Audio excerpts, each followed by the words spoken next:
السلام علیکم ورحمۃ اللہ وبرکاتہ۔ الحمد للہ والصلاة والسلام علی رسول اللہ۔ رب اشرح لی صدری ویسر لی امری واحلل عقدۃ من لسانی یفقہوا قولی۔ رب زدنی علما۔ خلاصہ تفسیر قرآن میں آج اللہ تعالیٰ کی توفیق سے 25ویں پارے کے مضامین کا خلاصہ پیش کیا جائے گا۔ اس پارے میں 4 صورتیں ہیں: سورۃ الشورى، الزخرف، سورۃ الدخان اور سورۃ الجاثیہ۔ سورۃ الشورى کی ابتدائی آیات میں اللہ رب العالمین نے قرآن مجید کے نزول کا مقصد بیان کیا۔ وَكَذَلِكَ أَوْحَيْنَا إِلَيْكَ وَكَذَلِكَ أَوْحَيْنَا إِلَيْكَ قُرْآنًا عَرَبِيًّا لِتُنذِرَ أُمَّ الْقُرَىٰ۔ اسی طرح ہم نے تیری طرف عربی قرآن وحی کیا تاکہ تو بستیوں کے مرکز مکہ کو ڈرائے، ومن حولہا اور جو بھی مکہ کے ارد گرد بستیاں ہیں ان کو بھی ڈرائے، وتنذر یوم الجمع لا ریب فیہ اور ان لوگوں اور تو اکٹھا کرنے کے دن سے ڈرائے جس میں کوئی شک نہیں ہے۔ ایک گروہ جو ہے وہ جنت میں داخل ہوگا اور ایک گروہ جو ہے وہ بھڑکتی ہوئی آگ میں داخل ہوگا۔ قرآن مجید کے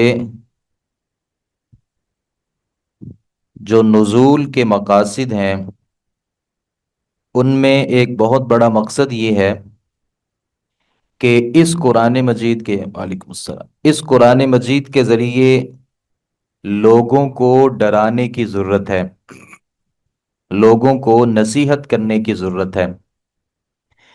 قُلْ يَا أَيُّهَا النَّاسُ إِنِّي رَسُولُ اللَّهِ إِلَيْكُمْ جَمِيعًا، اور نبی صلی اللہ علیہ وسلم نے پھر اس دعوت کو لوگوں تک پہنچایا اور کہا کہ لوگو انی رسول اللہ علیکم جمیعا، میں تم سب کی طرف سے اللہ کا رسول ہوں، اور اللہ وہ ہے لہو ملک السماوات والارض، اسی کے لیے آسمانوں اور زمین کی بادشاہت ہے، لا الہ الا ہوا، کوئی معبود برحق نہیں ہے مگر وہی۔ اللہ کی صفات میں صفت یہ ہے کہ یحیی، اللہ زندہ کرتا ہے، ویمیت اور مارتا ہے۔ فآمنوا باللہ ورسولہ، تو ایمان لے آؤ اللہ پر، اس کے رسول پر، اور وہ نبی جو امی ہے، جو لوگوں سے پڑا ہوا نہیں ہے۔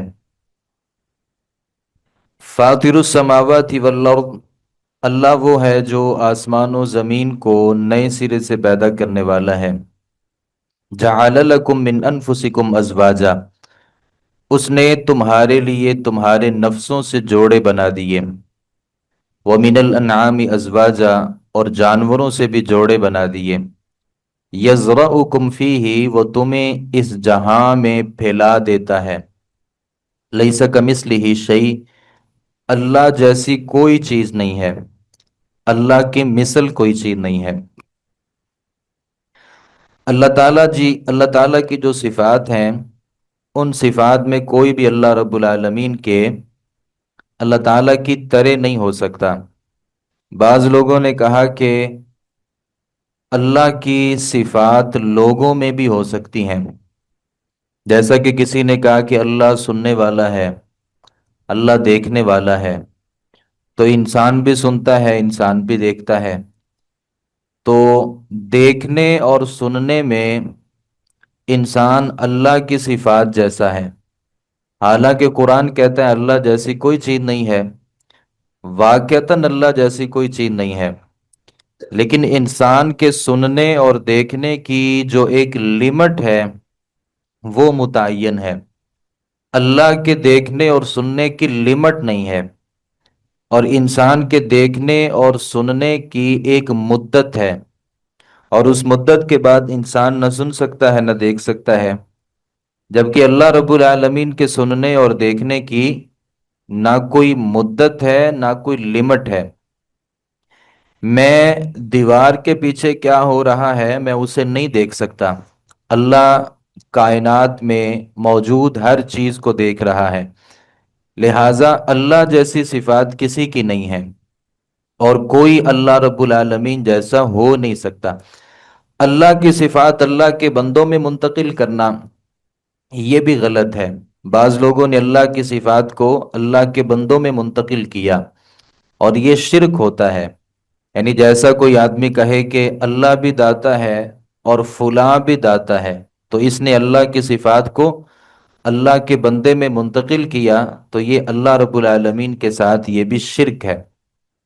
اللہ تعالیٰ نے آگے تذکرہ کیا کہ اس دنیا میں جتنے بھی انبیاء تشریف لائے ہیں سب کا دین ایک تھا، اور سب کا دین کیا تھا؟ شرع لکم من الدین ما وصى به نوحا والذی اوحینا الیک وما وصینا به ابراہیم وموسیٰ وعیسیٰ ان اقیموا الدین ولا تتفرقوا فیہ۔ ہم نے تمہارے لیے دین کا وہی طریقہ مقرر کیا جو ہم نے جس کا تاکیدی حکم نوح کو دیا تھا، اور جس کی وحی ہم نے تیری طرف کی، اور جس کا تاکیدی حکم ہم نے ابراہیم کو، موسیٰ کو، عیسیٰ علیہ السلام کو دیا تھا۔ اور کہا کیا تھا کہ دین پر قائم رہو، لا تتفرقوا فی، دین میں تفرقہ نہ ڈالو اور اختلافات کا شکار نہ ہو جاؤ۔ اگر تمام انبیاء کا دین ایک تھا اور اللہ نے نبیوں کو فرقے بنانے کی اجازت نہیں دی اور فرقے بنانے سے منع کیا گیا، تو پھر سوال یہ ہے کہ یہ اتنے سارے فرقے کیسے آ گئے؟ جب آدم کا، نوح کا، ابراہیم کا، موسیٰ کا اور عیسیٰ کا علیہ السلام، ہمارے نبی صلی اللہ علیہ وسلم، یہاں تک کہ جتنے بھی انبیاء اس دنیا میں تشریف لائے سب کا دین ایک تھا، تو فرقے کیسے پیدا ہوئے؟ اللہ نے اس کا جواب دیا، وَمَا تَفَرَّقُوا إِلَّا مِن بَعْدِ مَا جَاءَهُمُ الْعِلْمُ بَغْيًا بَيْنَهُمْ، اور وہ تفرقے میں نہیں پڑے مگر اس کے بعد کہ ان کے پاس علم آ گیا تھا۔ علم آیا، آپس میں ضد بنی، اور وہ ایک دوسرے سے اختلافات کرنے لگے، نتیجہ یہ نکلا کہ لوگوں کے درمیان اختلافات پیدا ہوئے۔ علم جو ہوتا ہے اگر یہ علماء سے حاصل کیا جائے اور صحیح معنوں میں علم کو حاصل کیا جائے تو علم تفرقے کا باعث نہیں ہوتا۔ البتہ اگر ہر آدمی اپنے اعتبار سے چیزوں کو سمجھنا شروع کر دے اور اپنی معلومات کے مطابق نتیجے نکالنا شروع کر دے تو پھر اختلافات پیدا ہوتے ہیں۔ قرآن مجید کی ایک آیت ہے، اگر میں نے اس آیت مبارکہ کی تفسیر نبی کریم صلی اللہ علیہ وسلم کے احکامات اور فرمودات کی روشنی میں سیکھی، صحابہ کرام کے ارشادات کی روشنی میں سیکھی، تو ظاہر ہے اس میں اختلاف کم ہے، اور اگر ہر بندہ اپنے اپنے حساب کی وہ تفسیر کرنا شروع کر دے گا اپنے اپنے علم کے مطابق، تو یقیناً اس میں کئی ساری آراء جو ہیں وہ جمع ہو جائیں گی۔ اللہ رب العالمین نے آگے ذکر کیا کہ ہر شخص کو اس کے اعمال کا جو بدلہ ہے وہ لازمی ملتا ہے۔ کوئی آدمی ایسا نہیں ہے کہ اس نے جو عمل کیا ہو اللہ نے اس کا بدلہ اسی جن سے نہ دیا ہو، ایسا نہیں ہو سکتا۔ من کان یرید حرث الآخرہ نزد لہ فی حرثی،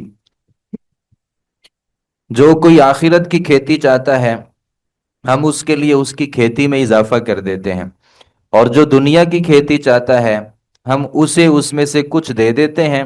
ما لہ فی الآخرۃ من نصیب، آخرت میں اس کے لیے کوئی حصہ نہیں ہوتا۔ جو آخرت کے لیے کو نیک عمل کرتا ہے مطلب اللہ کے لیے، تو اللہ آخرت میں اس کا بدلہ اس کو دیتا ہے، اور جو دنیا میں کے لیے کوئی کام کرتا ہے کہ میری مشہوری ہو جائے، میرا نام ہو جائے، میری پہچان بن جائے لوگوں کے نزدیک، لوگ کہیں کہ فلاں بندہ مالدار ہے، بڑا خرچ کرتا ہے، بڑا بہادر ہے، بڑا قاری ہے، اس کا مطمع نظر یہ ہے کہ لوگوں میں میری مشہوری ہو جائے، میرا نام ہو جائے، تو اللہ دنیا میں اس کو تو دے دیتا ہے لیکن آخرت میں اس کے لیے کوئی حصہ نہیں ہوتا۔ یہ اللہ رب العالمین کا فیصلہ ہے۔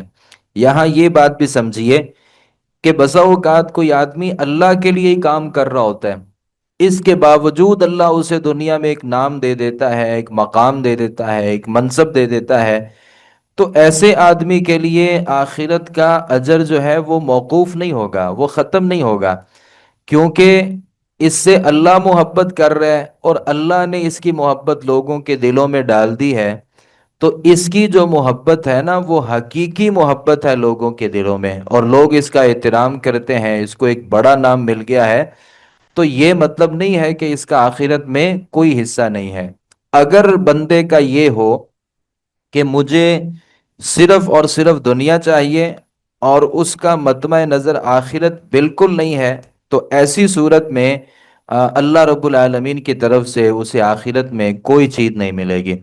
اللہ تعالیٰ نے آگے تذکرہ کیا ہے کہ جو انسان ہوتا ہے نا وہ غلطی کا پتلا ہوتا ہے، اور جو بھی انسان اس دنیا میں آیا ہے، انسان ہونے کے ناطے انسان نسیان، انسان کی فطرت اور طبیعت میں بھول ہے اور غلطی ہے، تو اللہ رب العالمین نے جہاں انسان کو کئی ساری توفیقات بخشی ہیں، ان میں ایک توفیق اللہ رب العالمین کی بڑی ہی خاص ہے، وہ یہ ہے کہ اللہ کسی انسان کو توبہ کرنے کا اور اپنی طرف پلٹنے کی کسی انسان کو رہنمائی کر دے، کیونکہ توبہ کا جو دروازہ ہے نا وہ ہمیشہ کھلا رہتا ہے۔ اللہ تعالیٰ فرماتے ہیں وَهُوَ الَّذِي يَقْبَلُ التَّوْبَةَ عَنْ عِبَادِهِ، وہی اللہ ہے جو اپنے بندوں سے توبہ کو قبول کرتا ہے، وَيَعْفُو عَنِ السَّيِّئَاتِ، اور برائیوں سے درگزر کرتا ہے، وَيَعْلَمُ مَا لَا تَفْعَلُونَ، اور اللہ تعالیٰ جانتا ہے جو تم نہیں، وَيَعْلَمُ مَا تَفْعَلُونَ، اور جو بھی تم کام کرتے ہو اللہ رب العالمین اسے جانتا ہے۔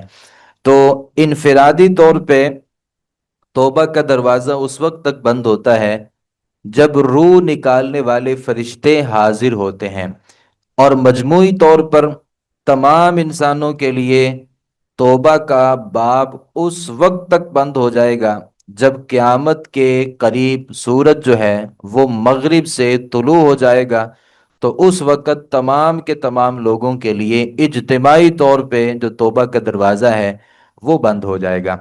آگے اللہ رب العالمین نے تذکرہ کیا کہ اللہ کے جو فیصلے ہوتے ہیں نا وہ حکمت پر مبنی ہوتے ہیں، اور اللہ رب العالمین نے جتنے بھی فیصلے فرمائے ہیں وہ مبنی پر حق ہیں، کیونکہ اللہ کائنات کا خالق ہے، اس نے اپنے مخلوق کے متعلق جتنے بھی فیصلے کیے وہ درست بھی ہیں اور برحق بھی ہیں۔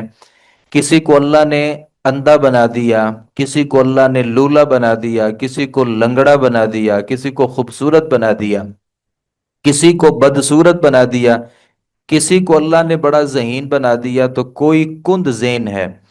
تو اب کوئی آدمی یہ سمجھے کہ میں اگر کند ذہن ہوں تو اس کا مطلب یہ ہے کہ یہ میرے لیے تو بہتر نہیں ہے، حالانکہ بسا اوقات کسی آدمی کے لیے گونگا ہونا بہتر ہوتا ہے، بسا اوقات کسی آدمی کے لیے لنگڑا ہونا بہتر ہوتا ہے، بسا اوقات کسی آدمی کے لیے بدشکل ہونا بہتر ہوتا ہے، کیونکہ اللہ نے جس انسان کو جو دیا ہے نا وہ اسی کے لائق ہے۔ کسی کو اللہ نے زیادہ پیسے دیے وہ اس کے لائق ہے، کسی کو اللہ رب العالمین نے تھوڑے پیسے دیے وہ اس کے لائق ہے۔ تو اللہ رب العالمین سے یہ جو گلے ہیں، یہ جو شکوے ہیں، یہ کبھی نہیں کرنے چاہیے۔ اللہ رب العالمین فرماتے ہیں وَلَوْ بَسَطَ اللَّهُ الرِّزْقَ لِعِبَادِهِ لَبَغَوْا فِي الْأَرْضِ وَلَكِنْ يُنَزِّلُ بِقَدَرٍ مَا يَشَاءُ، اگر اللہ اپنے بندوں کے لیے رزق کو فراخ کر دیتا تو یقیناً زمین میں لوگ سرکشی کرنا شروع ہو جاتے ہیں، یعنی اللہ اگر سارے لوگوں کو زیادہ پیسے دے دیتا اور سارے لوگوں کو حسن دے دیتا اور سارے دنیا لوگوں کو ہر وہ چیز دے دیتا جو ان کو ضرورت ہے، تو اس دنیا میں کوئی چونکہ کسی کا محتاج ہی نہ ہوتا، لہٰذا ہر آدمی اپنی اپنی جگہ پہ ایک فرعون ثابت ہوتا۔ تو اللہ رب العالمین فرماتے ہیں کہ اگر اللہ اپنے بندوں کے لیے رزق فراہ کر دیتا تو یقیناً وہ زمین میں سرکش ہو جاتے، وَلَكِن يُنَزِّلُ بِقَدَرٍ مَا يَشَاءُ، اور لیکن وہ ایک اندازے کے مطابق اتارتا ہے، یعنی رزق اپنے اندازے کے مطابق رزق اتارتا ہے، اپنے اندازے کے مطابق اپنی عنایات رکھتا ہے۔ اللہ تعالیٰ آگے فرماتے ہیں اِنَّهُ بِعِبَادِهِ خَبِيرٌ بَصِيرٌ، وجہ یہ ہے کہ اللہ اپنے بندوں کو بڑے گہرائی سے دیکھنے والا ہے، اور پوری طرح اللہ اپنے بندوں سے باخبر ہے۔ یعنی اللہ کو اپنے بندے کی طبیعت کا زیادہ پتہ ہے کہ اس کو کس چیز کی ضرورت ہے اور اس کو کتنی چیز کی ضرورت ہے، کتنی چیز اس کو ملے گی تو یہ بندہ اپنی اوقات میں رہے گا۔ یہ الگ بات ہے کہ بعض لوگوں کو اللہ ان کی اوقات سے بڑھ کے دیتا ہے، یعنی جیسے کافروں کو اللہ نے ان کی اوقات سے بڑھ کے دیا، تو اب وہاں جو اللہ نے اوقات سے بڑھ کے دیا تو وہ ان کے لیے ایک آزمائش ہے، وہ اللہ رب العالمین ان کے اوپر حجت کو تمام کر رہے ہیں۔ اور جن لوگوں کو اللہ رب العالمین نے پیسے تھوڑے دیے، مال و دولت تھوڑا دیا، یہ ان کے اوپر اللہ رب العالمین کی طرف سے ایک حساب سے رحمت ہے، کیونکہ حدیث میں آتا ہے کہ یہ جو مالدار لوگ ہیں نا، غریب لوگ، ان سے بہت درجے پہلے جنت کے اندر چلے جائیں گے۔ جتنا مال زیادہ ہوگا اسی قدر اللہ رب العالمین کو حساب بھی دینا پڑے گا۔ تو ہمیں گھر میں سے کچھ پیسے ملیں، والد صاحب ہمیں پیسے دیں اور سودا سلف لانے کا کہیں، اور واپسی پکڑ کر حساب مانگ لیں تو 8 10 20 ہزار روپے کا حساب دینا مشکل ہو جاتا ہے۔ تو 70 80 سالہ زندگی میں جو اللہ نے ہمیں دیا، اگر اللہ نے اس کا حساب لینا شروع کر دیا تو یہ بہت مشکل ہو جائے گا۔ اللہ نے مال کے بارے میں 2 سوال کرنے ہیں، مال کمایا کہاں سے تھا اور اس مال کو خرچ کہاں پہ کیا۔ نہ تو کمانے کے بارے میں آپ حساب رکھ سکتے ہیں اور نہ خرچ کرنے کے بارے میں حساب رکھ سکتے ہیں۔ میں اس کو آسان کرنا چاہتا ہوں آپ لوگوں کے لیے۔ ایک کاروباری جو آدمی ہے اور وہ کئی سارے کاروبار کرتا ہے، ایک مہینے کا حساب اس کے لیے مشکل ہوتا ہے کہ یہ ایک مہینے میں جو میں نے پیسے کمائے ہیں، جو تو 2 4 میرے بزنس ہے، یہ میرے پیسے کہاں کہاں سے آئے، یہ اس کے لیے مشکل ہے۔ اس سے مشکل مرحلہ کیا ہے کہ میں نے ایک مہینے میں جو میں نے پیسے حاصل کیے، وہ میں نے پیسے خرچ کیسے کیے اور کہاں کہاں پہ کیے۔ یہ تو ایک سوال ہے نا کہ خرچ کہاں پہ کیے۔ اللہ اس سے اگلے سوال کر سکتا ہے کہ یہاں خرچ کرنا تمہارا مناسب نہیں تھا، یہاں جو تم نے خرچ کیا وہ تمہارے لیے جائز نہیں تھا۔ تو یہ ایک سوال نہیں رہے گا، یہ کئی سارے سوالات ہوں گے۔ تو اس اعتبار سے اللہ نے جو میرے بارے میں لکھا اور جو میرے بارے میں اللہ نے فیصلہ کیا، وہ میرے اعتبار سے بہت بہتر ہے۔ کئی ایسے واقعات ہیں کہ کسی شخص کو اچانک اگر اللہ نے دولت دے دی نا تو وہ فرعون بن گیا، قارون بن گیا، اور کسی امیر سے دولت اللہ نے اگر چھین لی تو وہ بدماش اور ڈاکو بن گیا۔ تو یہ اللہ رب العالمین نے جہاں کسی انسان کو رکھا ہے اس میں اللہ رب العالمین کا شکریہ ادا کرنا چاہیے۔ آگے اللہ تعالیٰ نے تذکرہ کیا کہ ہر مصیبت اعمال کا نتیجہ ہوتی ہے، یعنی جو مصیبت آتی ہے وہ میرے ہاتھوں کی کمائی ہے۔ ما اصابکم من مصیبت فبما کسبت ایدیکم ویعفو عن کثیر، جو تمہیں کوئی مصیبت پہنچی ہے وہ اس وجہ سے جو تمہارے ہاتھوں نے کمایا۔ اور اللہ رب العالمین بہت سی چیزوں کو ویسے ہی درگزر کر دیتا ہے۔ ہمارے بعض سلف صالحین کے بارے میں آتا ہے، جب انہیں کسی مصیبت کا سامنا کرنا پڑتا تو وہ سمجھ جاتے کہ یہ میری بدعمالیوں کا نتیجہ ہے۔ امام سعد ابن ابی ملیکہ بیان کرتے ہیں، کانت اسماء تصدع، اسماء بنت ابی بکر جو تھی نا، ان کو جب سر درد ہوتا تو اپنا ہاتھ اپنے سر پر رکھتی اور فرماتی کہ